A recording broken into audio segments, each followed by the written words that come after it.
Welcome. My name is Rebecca Seaton. I use pronouns she and her, and I am a member of the West Hartford Community of Concern, which is composed of middle and high school parents raising awareness about youth mental health and wellness.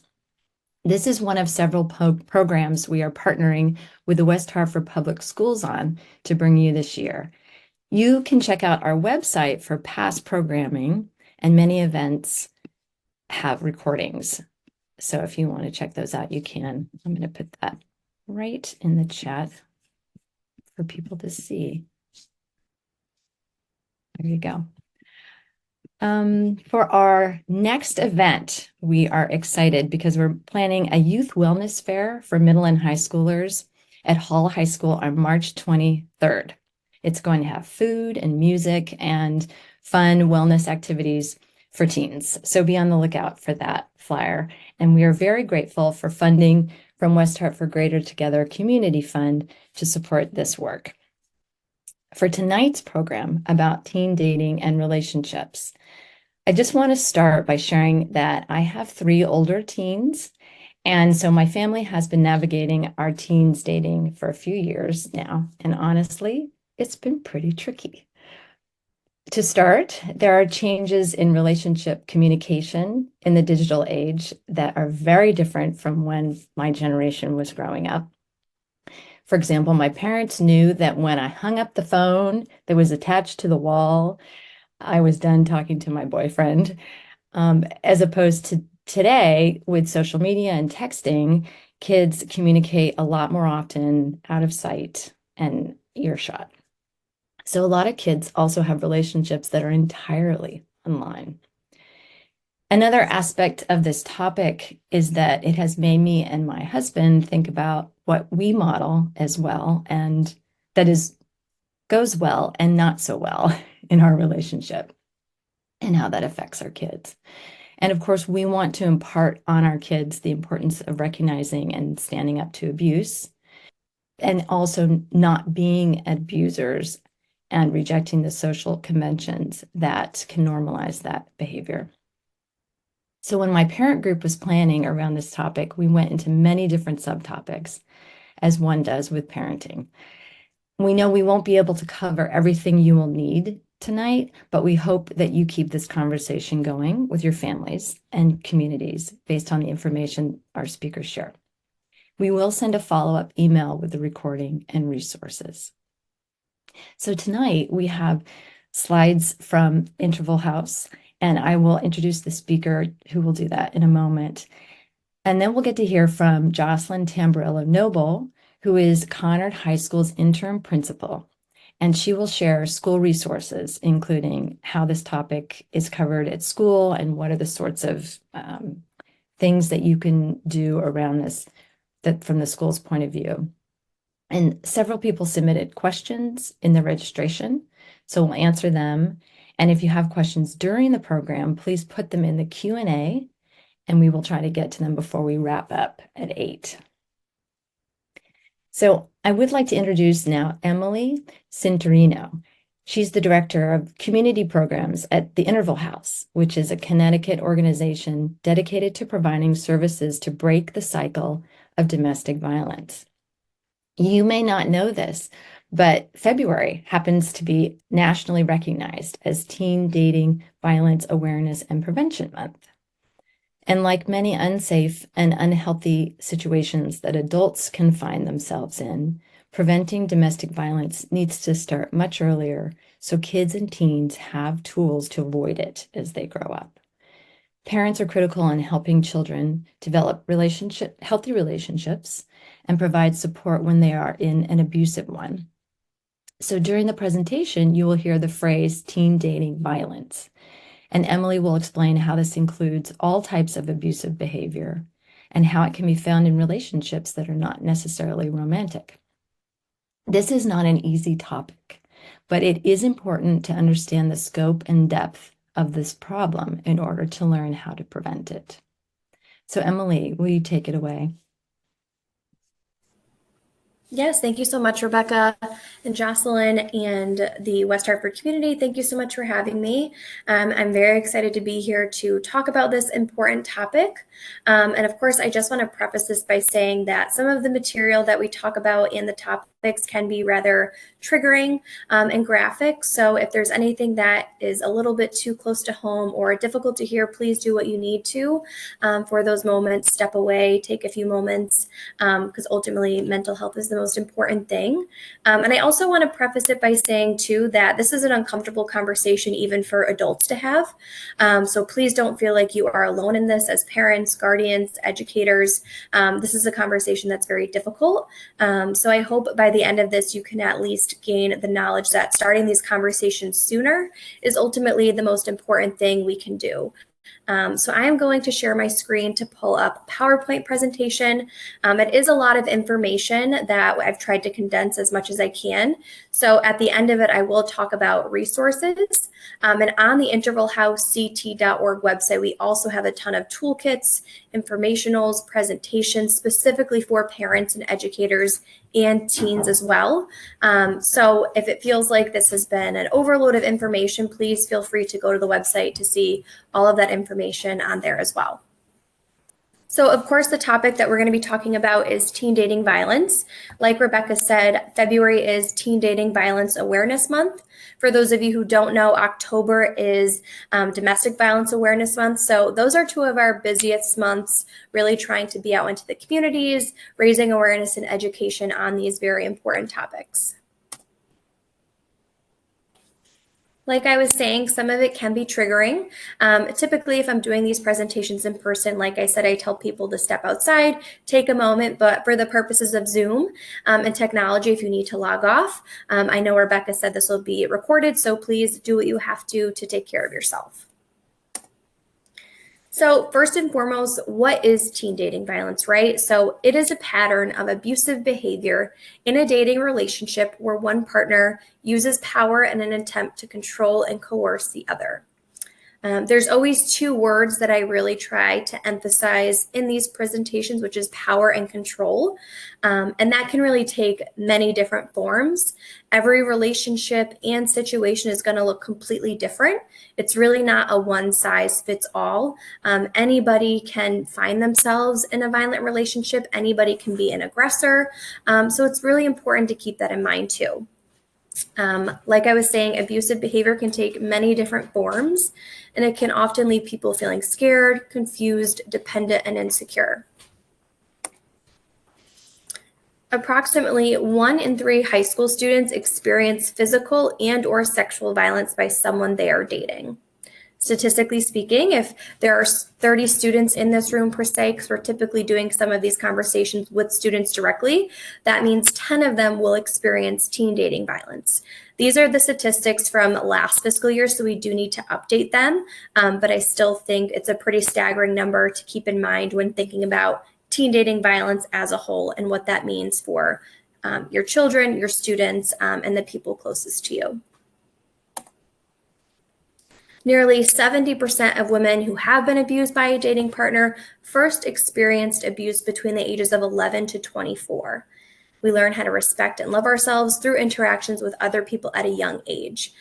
This is also really important too, because one of the educational pieces that we're beginning to offer is presentations with the younger students, elementary schools, middle schools, to really even highlight what it means to be a good friend, how to respect others, what it means to set boundaries, identifying safe people in your life. A lot of people think they need to wait until teens or children are a certain age to have these conversations, but setting that foundation at a young age, even with the basics, can really make a difference as students, children begin to grow up. In the LGBTQIA plus community, less than 25% of those who experience dating violence ever report the abuse. And only 33% of teens experiencing dating violence tell anyone about it. So again, this highlights the shame that goes into identifying as someone who's in an abusive relationship. We know that it can be really difficult to come forward and share what someone is experiencing in their personal life, especially when it comes to those intimate partner relationships, and not just for those who identify as male and females, but those who also are in the LGBTQIA plus community. And there's many more barriers that exist for those communities as well too. So it's always important to keep that in mind, that if your child, a student, is experiencing violence, the chances that they're fearful or nervous to come forward is typically high within this percentages, just due to maybe the fear, the uncertainty, the confusion, especially with younger kiddos, to try to determine what they're really experiencing, how to handle that, and how to even approach that conversation themselves as well. Like I was talking about with the LGBTQIA plus community and the youth, 43% of LGBTQIA youth and 29% of heterosexual youth reported being victims of physical dating violence. 59% and 46% reported emotional abuse from a dating partner. 37% and 26% of heterosexual youth versus the 37% of the LGBTQIA youth reported cyber or phone abuse and harassment. And then 23% versus the 12% youth have reported sexual coercion. So of course, this shows the correlation. And again, these are just based on the numbers that we know. I always think it's important to remember that this is just what we're able to gain from a small perspective. We don't have the full picture, of course, because not everybody is going to report what they're experiencing. And some people might not even know that they're in a violent relationship as well. But this slide highlights those correlations, the differences between those in the LGBTQIA plus community versus those who identify as a heterosexual person. And of course, just due to the differences in reporting, those barriers, feeling safe to report, being able to identify a safe community is really what this highlights as well.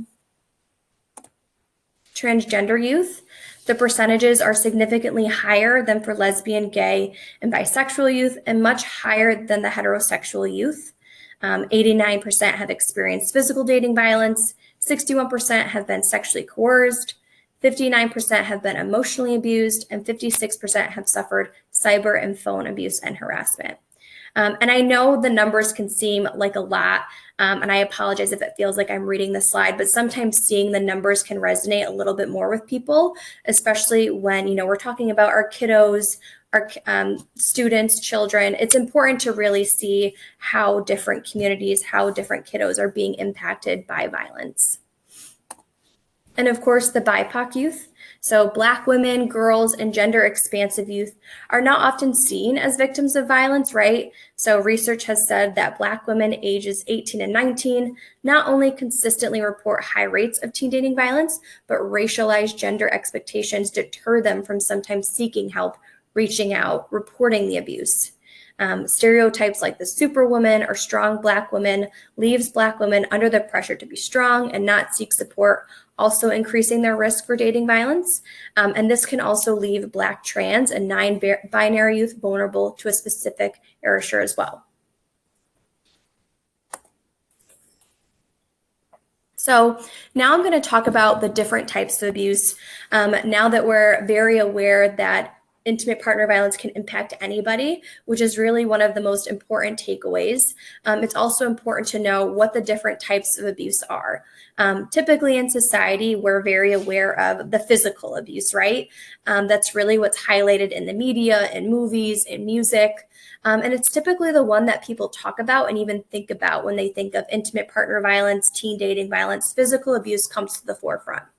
So of course, physical abuse is any intentional act causing injury or trauma to another person by way of bodily harm.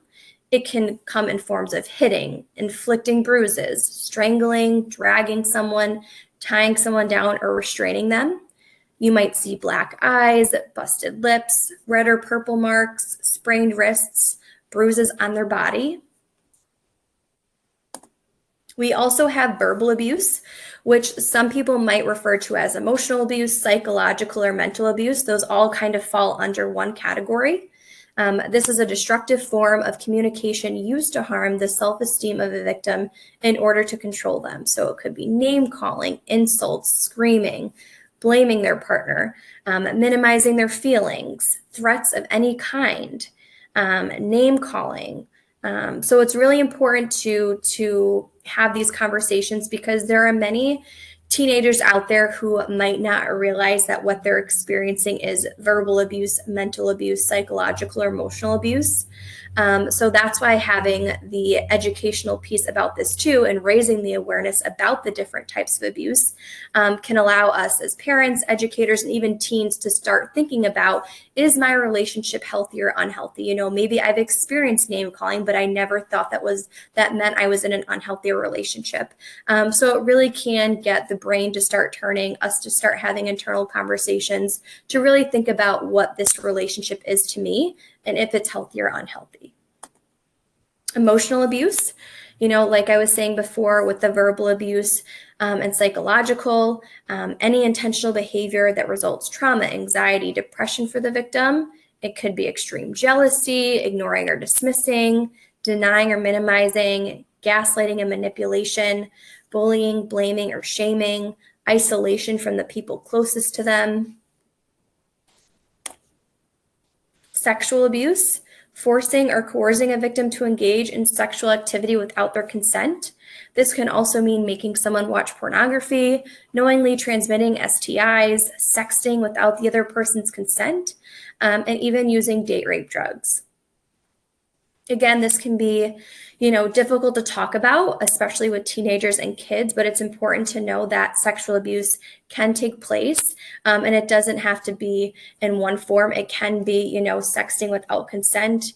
And again, just making teenagers aware of the different types of sexual abuse that can exist, that they can experience, again, is really important when having these conversations. Also, technological or digital abuse.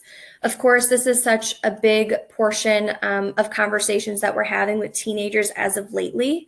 The use of electronic devices and social media to harass, monitor, and control another person. So this could be excessive calls and texting, demands to check in, GPS monitoring, uses of social media check-ins to track someone, using social media to humiliate someone, and demands for sexting. It can also be catfishing or spoofing. Even with some of the older kiddos that I've worked with, some of the college students, you know, their partner might be monitoring their email communications, who they're talking to. They might have their location all the time, their passwords to certain social media or their cell phone. So that's important to keep in mind too. Stalking is also something that can take place. So it's a course of conduct that can escalate to be violent over time. A stalker may repeatedly contact, approach, monitor, or follow you despite you not wanting them to. Unwanted phone calls, approaching the person repeatedly without consent, showing up uninvited to their home, workplace, or school, sneaking into the person's home, doing things to scare the person. So now that we know those types of abuse, again, they are physical abuse, emotional, verbal, psychological, kind of that one size fits all, sexual abuse, and digital abuse. There is one other type of abuse that we talk about with anybody 18 and over, and that's financial abuse. We typically see that a lot more with adults and older people. So now that we know about the types of abuse, what are the signs we can look for? So abusers may be temperamental, charming one moment, angry the next. They might be irrationally jealous of other people in your life. They might be overly demanding of your time and attention, isolating you from your friends and family. They might intentionally damage your relationships with others, including your family members, friends. They might make you feel bad for going to work, school, or make you feel bad for seeing your family or friends. And so what can we look for when it comes to those warning signs? You know, is your child spending less time with their family or friends? Are they not participating in extracurriculars or the hobbies that used to be really important to them? Are they constantly excessively texting, calling, emailing, or spending time with their partner? I know too, this can be a tough one for people because it seems like everybody's on their phones now. Even adults are kind of attached to their technology, right? So it can be hard to kind of decipher how much time is my child really spending on their phone. So having that conversation with them about boundaries, privacy, what to look for, and of course, if the other signs exist as well, that's when it's definitely worth a conversation. Of course, too, if you notice that your child can't go 10 minutes without checking their phone, or their behavior starts to change because they're nervous that if they don't check their phone, their partner might be angry with them, big red flag. Maybe their grades are declining, or they're missing school. They might have pressures from their partner about who they can see, how they should act, or what to wear. They might have injuries from their partner that they're trying to cover up and can't explain. Or they have fears about upsetting their partner, or they're constantly making excuses for their partner's behavior. I'm only checking your phone because I want this relationship to last. Go change your clothes. I can't have my partner look better than me when we go out. You look like you gained weight. Maybe you should skip a meal. Why would you hang out with your friends when you could be spending time with me? We need to be on the phone tonight so I know when you're going to sleep. I had my friends catfish you to make sure you weren't cheating on me. I broke the condom so we'd be together forever. You are the most pathetic person I know. Your family doesn't love you. I'm the only one who could ever love you. Why weren't you where I told you to be after school? If you have sex with me, I won't. Out you to your parents. I threw away your college acceptance letter. You don't need it anyways. It's my job to provide and take care of you.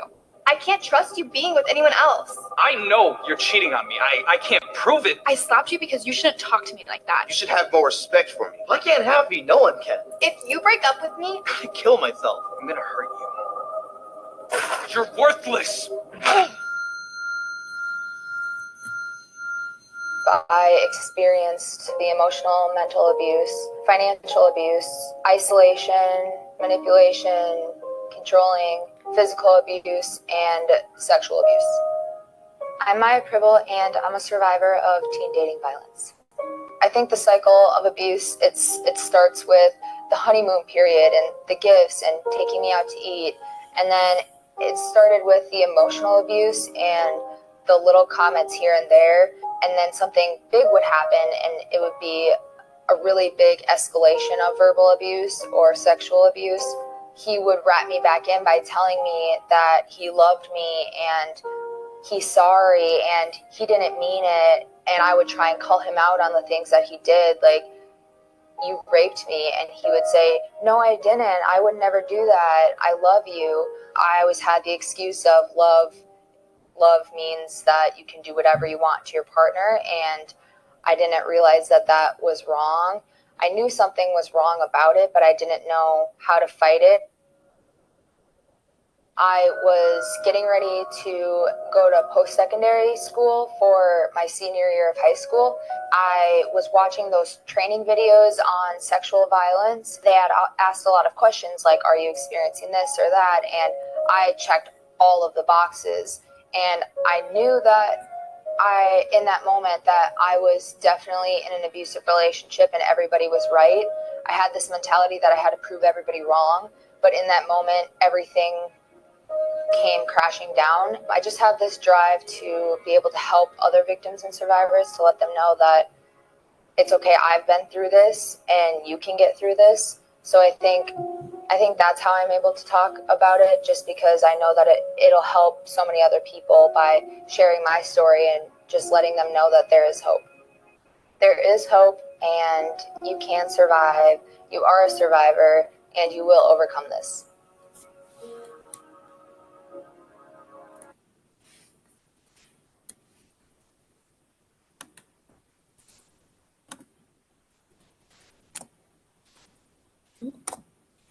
So I think that video is really important. Of course, it highlights one person's personal experience, but I think there's a lot of takeaways, especially in the beginning. You know, it starts with the honeymoon phase.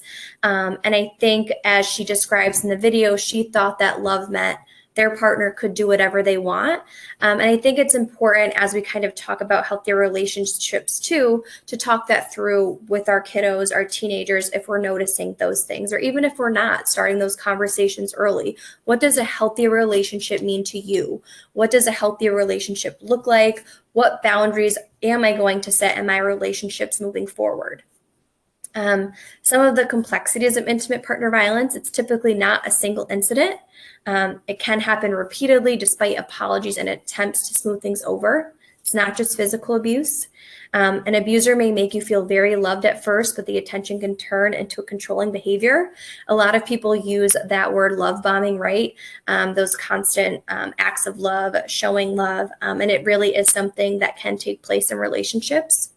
The abuse can often escalate over time. So typically in abusive relationships, again, it's different for every situation, but when you first meet someone and you start dating, you get connected, it's typically, like she was saying, the honeymoon phase. Things are really great.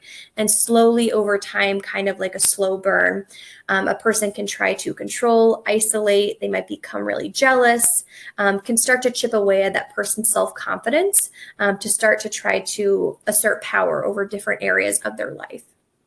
And of course, leaving may not end the abuse. Sometimes people take more extreme actions when someone threatens to leave that relationship, or they do.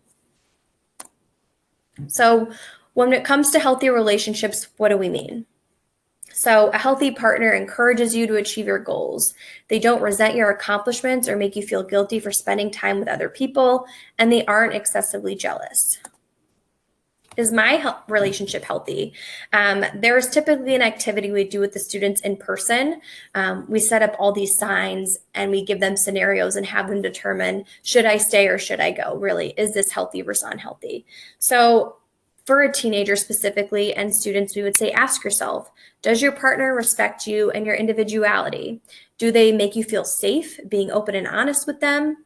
Does your partner support you and your decisions even if they disagree with you? Do you and your partner have equal say and boundaries that are respected? Does your partner understand and respect your need to spend time with friends or family? And can you communicate your feelings without being afraid of negative consequences? This is the quiz. Again, this is something on the Love is Respect page. I have this resource in the end too that anybody can take. They can answer these questions, and based on how they respond, Love is Respect will kind of say, your relationship sounds healthy, unhealthy. These are some things you should consider and talk about. They have a ton of resources, and they're a great resource to utilize with teenagers. I am just going to take a moment to pull up So this is a document that we've created through Interval House. It's called 10 Signs of a Healthy Relationship versus 10 Signs of an Unhealthy Relationship. These are available on our website. Comfortable pace, trust, independence, honesty, respect, quality, taking responsibility, kindness, healthy conflict, fun, versus intensity, possessiveness, manipulation, isolation, belittling, sabotage, guilting, volatility, betrayal, deflecting responsibility. So these are some of the things that we talk about with students when it comes to what is an unhealthy relationship, what might that look like versus what is a healthy relationship. Getting help. So how can we help students? And also, where can students go to get help and resources? So I'm going to show a slide in a second, a document about conversation starters. First and foremost, you want to start these conversations when you have time to listen and respond and really engage with your kiddo. Let your children know that you're worried about them if you are seeing these signs. Ask them what their relationship is like for them. Are they afraid? And sometimes it can be really important to ask how you can help them. Again, as parents, it's a different conversation when it comes to adult, especially when it comes to danger, needing to reach out for help. But ultimately, we want to listen to what they're experiencing and validate those feelings. We want to learn more about what teen dating violence looks like, what are healthy and unhealthy relationships, how can I become as educated as possible so I can provide this information to my child. And we always tell parents to call the hotline if you ever have questions. If students specifically or anybody under the age of 18 does call the hotline, we don't work directly one-on-one with anybody under the age of 18, but we will refer them to other organizations that do. But we always encourage family and friends to call the hotline if they're looking for information about resources or just have questions. So I am going to pull up.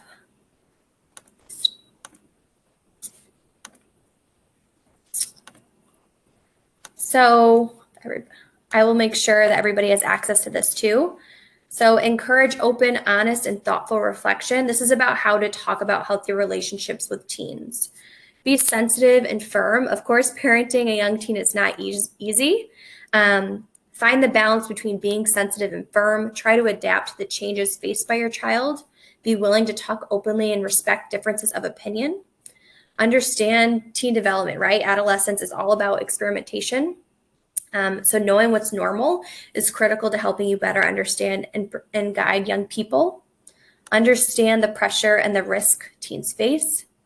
Take a clear stand. Make sure young teens know how you feel about disrespect, use of abusive or inappropriate language, controlling behavior, or any forms of violence. Like Rebecca was saying, as a parent, an educator, a caregiver, a guardian, knowing how your interactions with your loved ones or other people in your life can really make a difference and how children perceive what love is and what a healthy relationship is.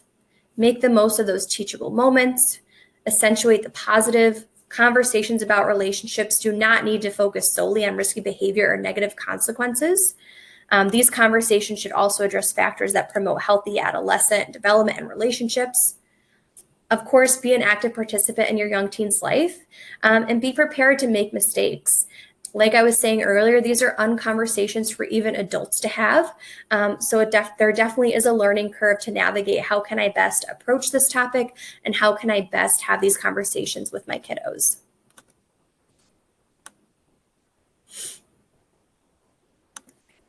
There is also a toolkit on our website that I will make sure everybody has access to. Tips for parents. You can look for early warning signs. Like I was saying earlier, what can I do? Listen and give support. Accept what your child is telling you. Believe they are being truthful. Your child may be reluctant to share their experiences in fear of no one believing what they say. Showing skepticism could make your teen hesitant to tell you when things are wrong and drive them closer to their abuser. Offer your unconditional support and make sure that they know you believe they are giving an accurate account of what is happening. Show concern. You deserve to be in a relationship where you're treated with respect. You don't deserve to be treated like this. This is not your fault. Point out that what they're experiencing is not normal and remind them that everyone deserves a safe and healthy relationships. And ultimately, talk about the behaviors, not the person. For example, instead of saying she or he is controlling, you could say, I don't like that they text you to see where you are. Remember that they still may be in love in the relationship, so respect their feelings. Talking badly about your child's partner could discourage your child from asking for your help in the future. So again, talking about those behaviors and not the person specifically could really make a difference in how your child chooses to engage in that conversation. And again, these toolkits are available on websites, Interval House, Futures Without Violence. They are great resources. I highly encourage having the time to go check it out. These are some other resources that we typically highlight. So Interval House, we are the largest agency in Connecticut providing services to victims. Like I was saying earlier, we can't offer direct one-on-one services with youth under the age of 18, but we do educational conversations. We go into the schools, we go into the Human Services Organization, youth service bureaus to provide these trainings. And then we connect them with the social worker at their school or the social worker in the town and make sure we have resources available to them to make them feel safe. We typically do some activities so they can kind of share how they're feeling without expressing it to us directly if they don't feel comfortable doing so. CT Safe Connect, that is the statewide hotline for intimate partner violence, the Connecticut Coalition Against Domestic Violence. Again, that is the organization that oversees Interval House and the other organizations across the state. So they are also a great resource if anybody ever has questions. Love is Respect. They offer information on healthy relationships for young adults. They have trainings, they have toolkits, they have videos, scenarios, activities, great informational. One Love Foundation, also another great resource, especially for educators, has resources and great videos to kind of depict, here's this relationship. What are our thoughts? What are your takeaways? What would you encourage this person to do if they were your friend? So a ton of great resources there as well. And then the last one, Futures Without Violence, which is where I pulled some of the information for today. So they have a ton of information for not just teens, but also adults. They're constantly updating their documents as well, videos, and they're just a really great resource to utilize if you as a parent are looking for information, or even if your teens are seeking some information as well. Thank you, Emily. Put my face back on here. There we go. That was really helpful information and a lot. And so, Jocelyn, we'd love for you just to talk about sort of the school side of things, because, stuff comes up for kids at school, or stuff comes up at home, and parents need, somebody to talk this through and get help. And the school is always resourceful and helpful in a lot of ways that we don't even think about. One thing that I think about is, how do if I have my child, I'm concerned, and I don't know the family of the child that my child is dating very well, how do I deal with that? Like, is that something the school can help with? So anyway, I'm just going to throw it to you, and we'll hear what you have to say. Absolutely. Thank you so much. Hi, everyone, and thank you for joining us this evening. My name is Jocelyn Tamborello-Noble, and I'm the interim principal at Conard High School. While I'm here in my Conard capacity, I also do work across the district with many of our community of concern and concerns parents of color, as we really look at youth programming across our district, and also how to support families and caregivers, but also at the school level in terms of, when concerns arise. So I will just say that the school is first and foremost your partner in this, and that whenever there is concern, to really first bring it to a school counselor. So if you're seeing, usually teen dating violence or awareness, or, any of those pieces, it's not something that, it's a slow progression. So one of the things that we see is, we start kind of seeing, a change in physical appearance. We start seeing kind of a quietness. We notice a lot students kind of hanging out with one group and then all of a sudden isolated with one partner. So there are a lot of, there are first sometimes the physical appearance. There's also social differences. If you notice that your child or student had a great group of friends since third grade, and all of a sudden you don't see them hanging out or talking or texting with them, but you see them hanging out with one partner. That's, there are social pieces there that, even if it's a small thing that you're noticing as a parent or caregiver, feel free to partner with the school to say, like, look, this is something I'm noticing. Like, is this something that, I should be aware of? If, the piece that we see is like the anxiety piece also with like the phone. When I was in high school, like Rebecca said, if I was on the phone with anybody, my parents knew who I was dating, and they could tell by a phone call when I was talking to them, how long I was talking to them. If your child seems really tired and they feel like they were really connected to someone and had to stay connected, or if you notice them becoming anxious with saying, like, I have to respond to this person. There's a lot of pieces that we see with teens that, we really need to kind of just pay attention to. As a parent or caregiver, even a small concern is a big concern for us. So in West Hartford Public Schools, we really want to partner with you in the fact that, people bring things that they think are small to us, but I'm like, if it's a concern for you as a parent or caregiver, it is a concern for us. And even if it doesn't turn out, then the best case scenario is it doesn't turn out to be teen dating violence. But if you're noticing changes, whether emotionally, sometimes, things come out as anger or frustration or loneliness or isolation. Those are huge things that are, if you're noticing drastic pieces in those, like, those are good times to reach out to a school counselor.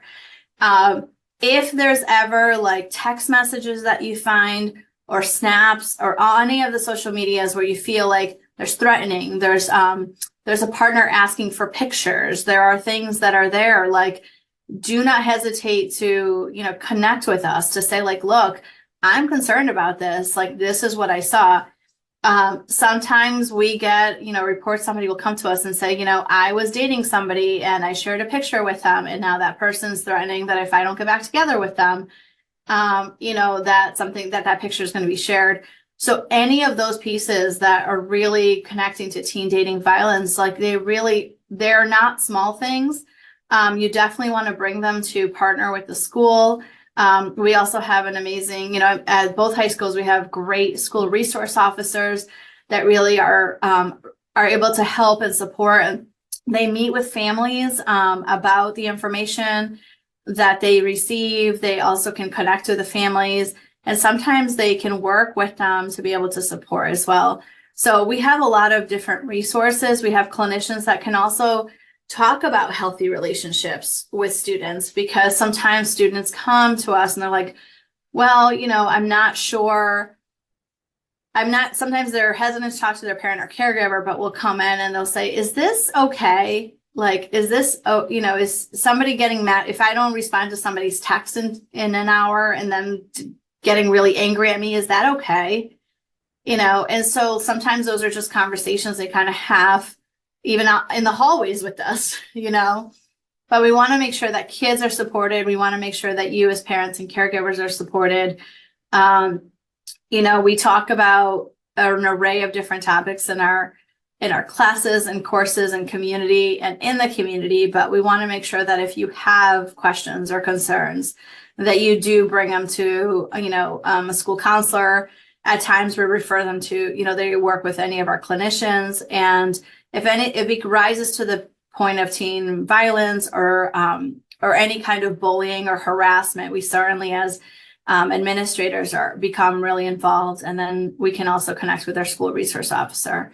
So we want you to feel that you have people, and this is not something that it's very challenging to figure out on your own with your family, right?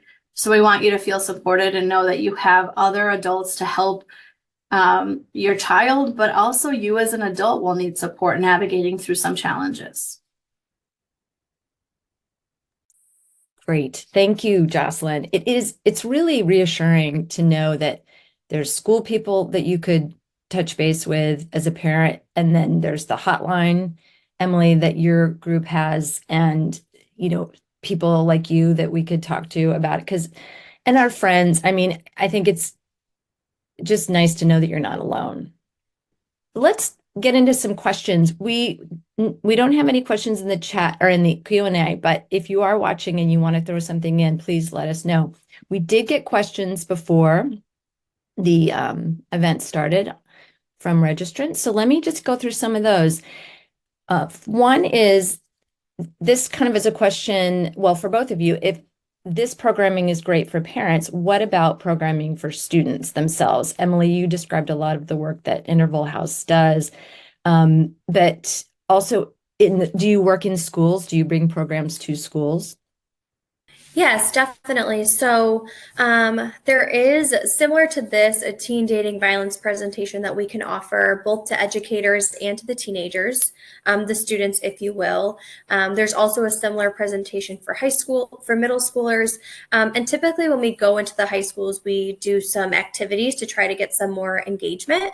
It's definitely difficult with teenagers, of course. People can be fearful to want to participate or speak up or share their experiences. So that's why sometimes doing activities to kind of force them to participate can be helpful. So we do a presentation like this. We include an activity, should I stay or should I go? We talk about different scenarios and ask the students to kind of decide if they would stay or if they would leave that relationship. We also have an activity where we can talk about relationships in the media that are highlighted, and if students think those are healthy or unhealthy. Of course, people that they might see on social media a lot and TV or movies that kind of get some participation. We also have some presentations on consent and boundaries, setting those boundaries in these relationships, what those healthy boundaries mean to you, what does consent mean? And then also another presentation about self-love, self-care, empowerment, because of course, like Jocelyn was saying too, these are difficult conversations to have, and parents, educators, adults definitely might need some support throughout that, and also the kiddos too. You know, these are difficult things to address, and hard conversations to have. So making sure they know how to show themselves love, self-care, empower themselves, and different, you know, coping techniques and things that they can utilize to debrief these conversations, if you will. Great. And I know that there are pieces in the health and wellness curriculum that do talk about relationships. And so I don't have that information, but I can find out and and push that out in our follow-up email so that we as parents, but I think there's a lot of, for the West Hartford parents, there is a lot of that online. If you look up the curriculum on the West Hartford Public School website, you can kind of see what the topics are and when they're covered. But this, I think, comes up. But it's nice to know that there are programs that you can push in, like the ones you have, Emily, through schools to give a little more depth to this topic for kids. And Rebecca, I want to just also mention that our human relations classes here also have spoken about teen dating violence, and last year Senator Blumenthal came and spoke to our classes as well.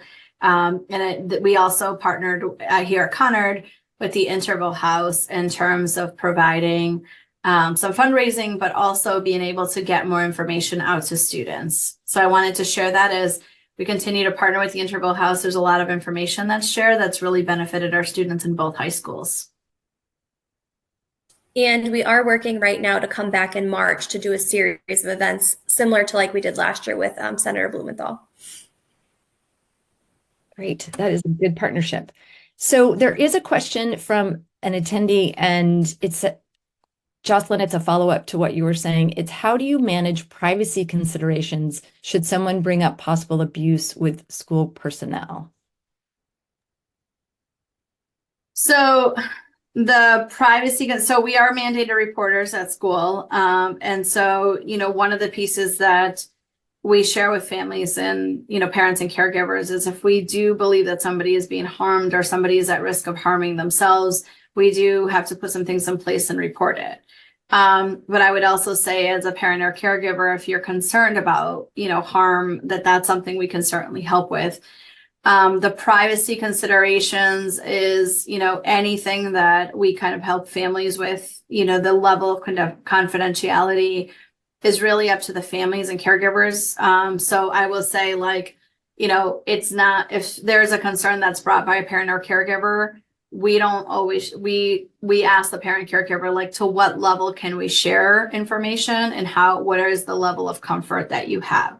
So, there are some cases where it's myself and a clinician working, and the school counselor working on support, and teachers have information that the student may need support, but they don't know specifics as to, you know, the privacy pieces on that. And families and caregivers can also come and say, like, here's some situations or here's some concerns, and kind of being able to kind of first start that. There are some parents and caregivers that are saying, like, there's something going on here. Can somebody check in with my child or my student? Because I know there's something here, but I'm not really sure what it is. Or they see snippets of things. So we're not going to ask you for all of the text messages if you're concerned if you're concerned about teen dating violence. But I will say that usually by the time parents are bringing us things, there's enough of a concern where there is a higher level of involvement. Okay, thank you, Jocelyn.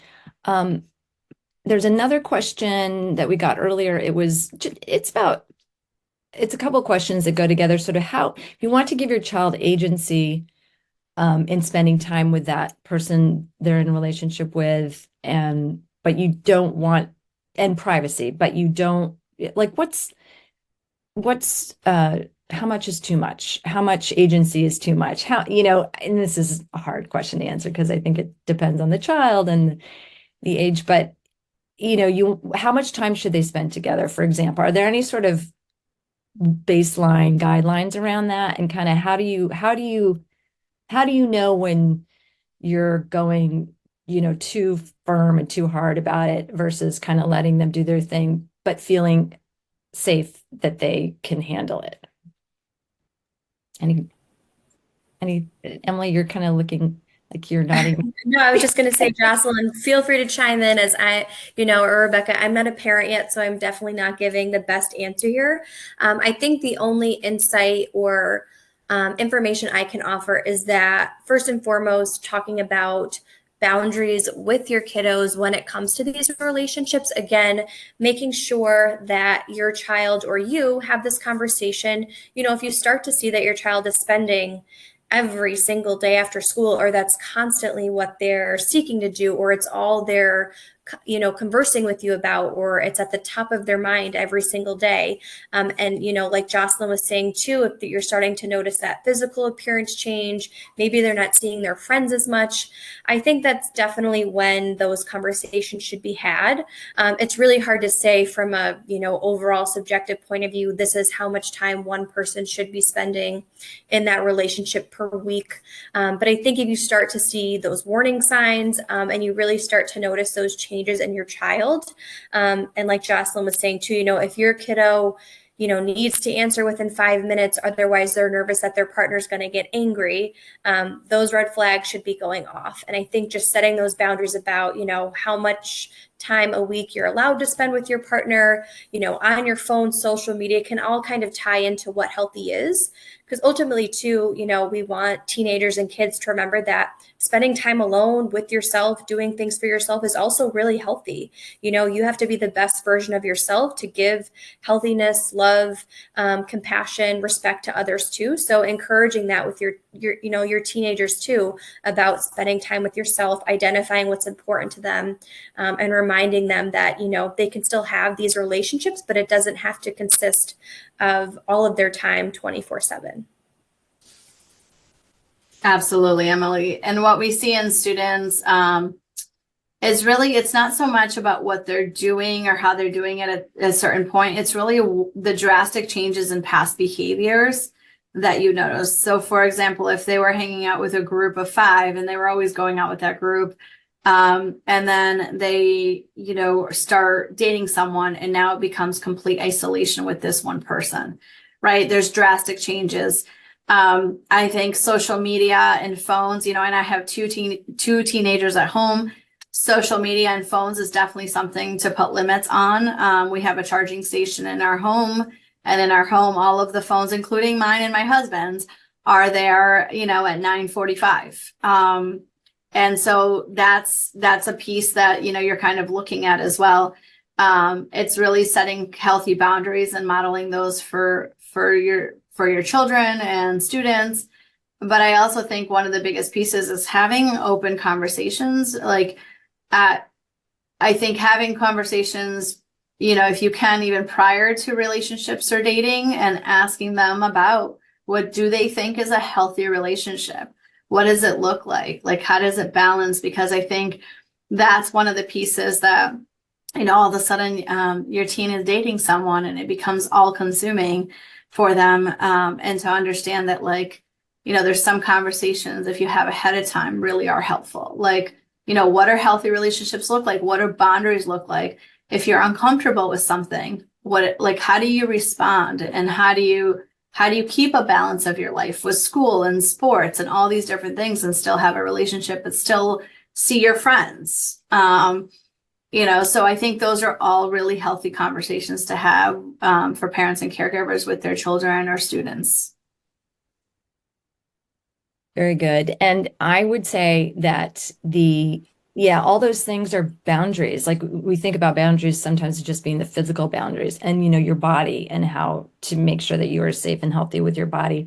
And those are really important, but also, the boundaries around your time and your, just sort of what's going on with your kind of the way you're being treated, and all those things are all about boundaries. I will just add, I had a situation with my one of my kids where that my kid was doing a lot of making sure that the um, significant other was checking in and being texting, and so my kid, I felt like, was going a little past the boundaries that were healthy and acceptable, and so I was doing guidance around, like, well, is that okay for you to do? And I think about the behaviors when your child is being maybe inappropriate, or even to the extent of being abusive. Like it happens. And so I wonder if you have any advice about that. How do you, as a parent, when you worry that your child is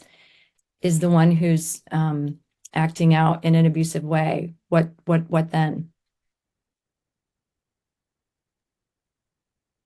So if a parent is coming with concerns about their child, we definitely have referrals to school counseling, to different counseling services and different pieces that are there, and sometimes it's understanding dynamics of relationships. Sometimes it's somebody getting, more intensive community support piece.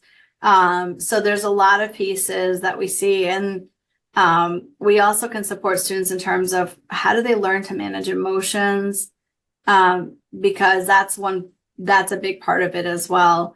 So as parents or caregivers see things and they're like, I'm not really comfortable with the way that my child is talking to this other child that they're dating, like that's a piece that we can, help with or support with. That's also a piece where, sometimes it's, things go to extreme with the first dating relationship, and being able to talk about, like, what does healthy relationships look like?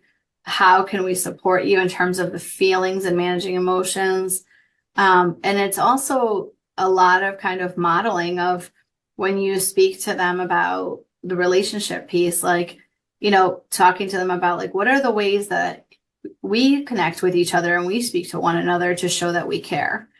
And sometimes bringing it back to a parent-caregiver relationship really helps kids. Like, I have had so many students say, my parents or caregivers treat me like this, and that's how I knew that this was not okay.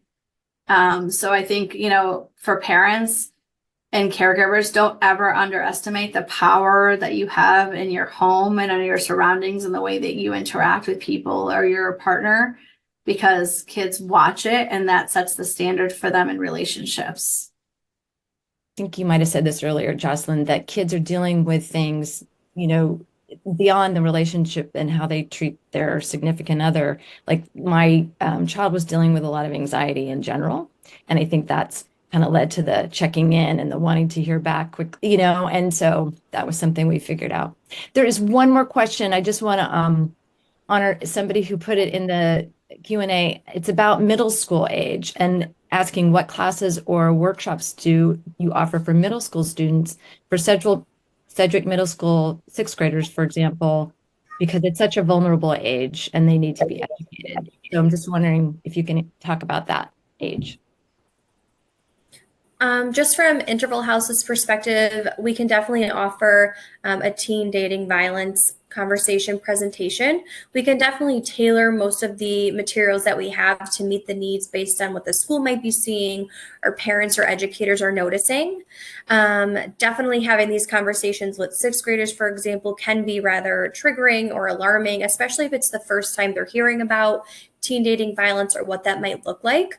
So we can definitely incorporate more so that healthy relationships, what that means for me, and kind of talking about the different types of abuse, what to look for, making sure you have safe people in your life that you can talk to about these things, and kind of building it from there. But we definitely have the toolkit, the teen dating violence toolkit for middle schoolers and high schoolers, similar to the presentation that we did tonight. It's not as intense, but it does cover a lot of the same material. And I just wanted to go back to, similar to what Jocelyn and Rebecca were saying, really exemplifying that respect or love or relationships at home can really make a difference. And I think too, one important thing is don't wait until you notice something to start having these conversations, right? Make it part of a normal check-in or routine that you have with your children, because the more comfortable they can feel hearing about this and talking about this, the more likely they will feel comfortable to share. If they've never had a single conversation about what a healthier relationship looks like, and now all of a sudden we're trying to have that conversation, it could be really confusing and overwhelming. So starting those conversations regularly and earlier can definitely make a difference down the road, especially if you're seeing that your child is displaying some of these changes in behaviors since being in a relationship. Great. It's never too early to talk about this and so many things that parents work with their children on. So thank you so much. We are getting to a little past 8.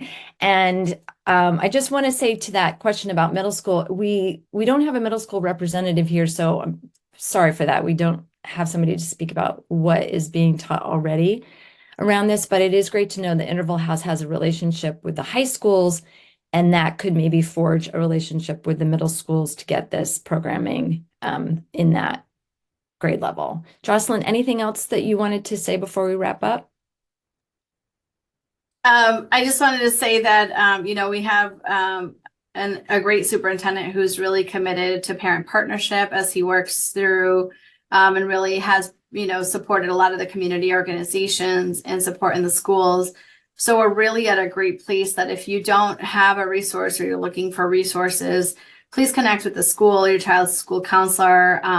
We can help you connect not only for services and supports inside the school, but certainly with the community research resources outside of the school. So, at any point, if you have concerns, please know that you have partners in this with you. Great. Awesome. Thank you.